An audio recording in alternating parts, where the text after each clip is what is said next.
from the first drive, it was over. Philadelphia wins 38-7. And I was on, on WIP. I said it was going to be 31-20, and then I thought a two-teaser. I thought the Giants would make it would keep it under 14. But this, to me, was a complete understanding of how much difference there is in talent level. Yeah. And don't kid yourself. Don't lie to yourself now. That's A. And B, it also was, Daniel Jones is a nice player. But when he has to play fast, he's not a good player. Mm-hmm. And so when the game speeds up, he can't speed up.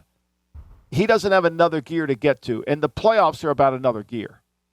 And so the Eagles dominated it. They took advantage of the right tackle. Neal was a rookie. They took advantage of their lack of linebacker speed. To me, this score could have been 70. I mean, they could have done whatever they wanted. Yeah. And they just ran it. They didn't even have to throw it. It kind of was I mean, they could have pulled Lane Johnson in the second quarter as opposed to the fourth because they didn't need him. They didn't need any of their guys that were hurt. Yeah, they probably should have, honestly, to get him a little bit of rest there because he's going to be in for a war this upcoming Sunday. But this was one of the few things that I got right this week from a betting standpoint. I laid the 7 at open with Philadelphia, and I just sat back Saturday night and laughed. I was like, I thought people just were outthinking the room with the Giants sentiment there with the 7.5, and we talked about this. The Giants were a bottom tier roster this season. And the Eagles, since May, we've been telling you the Eagles are the most loaded team from a personnel standpoint. And you get these two teams, Eagles coming off the bye, at home, at night, home field advantage. This was never going to be close. It was Philly from the jump. So it's the best thing that happened to Buffalo because they got to have a dose of reality. Mm-hmm. It's the best thing for New York because they can sit there and watch the tape and say, yeah, okay, we're this far away, and if we don't improve in these areas.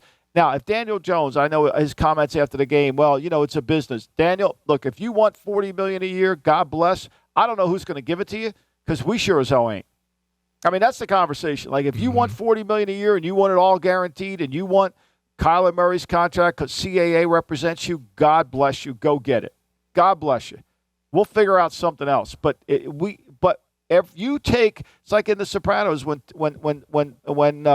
Melfi says to Tony, you don't have to eat all the macaroni. You don't have to eat it all. Like, you can leave some for somebody else. So that's the same conversation. Daniel, you can't eat all the macaroni. Like, we got to save money to help build this team because if you don't, we're not going to you can't carry us.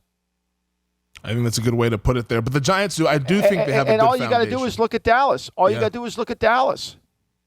Yeah.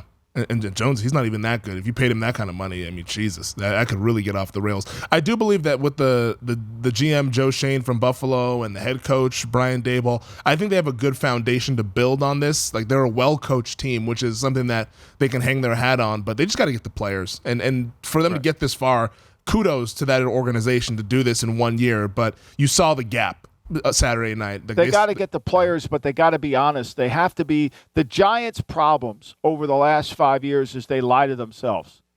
So that's how they got in this mess. Mm-hmm. And so, yes, Daboll's coaching has made those lies look better, right? So, all the shit that what's his face, Gettleman took about his drafts, obviously they're better players, but you can't lie to yourself and think they're elite.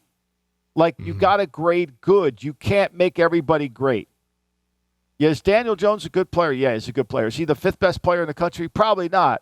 But we can't pay him like that, So we got to be smart about this. We can't overpay for great. See, overpay for good. Mm-hmm. You can never overpay for great. You could never overpay for they couldn't overpay Joe Burrow. Yeah. They couldn't overpay Patrick Mahomes. But there's only about 8 or 9 players in the league that are truly great. Everybody else is good.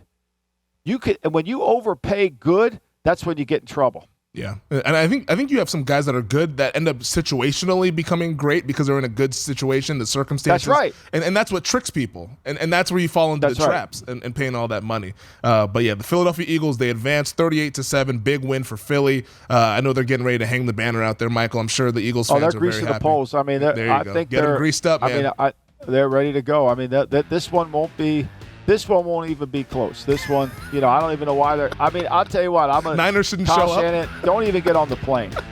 Don't even get on the plane. Thanks for watching the GM Shuffle with Michael Lombardi. And for more videos like this, make sure to subscribe to VSiN Live and the GM Shuffle podcast with Michael Lombardi, presented by DraftKings and VSiN, wherever you get your podcasts.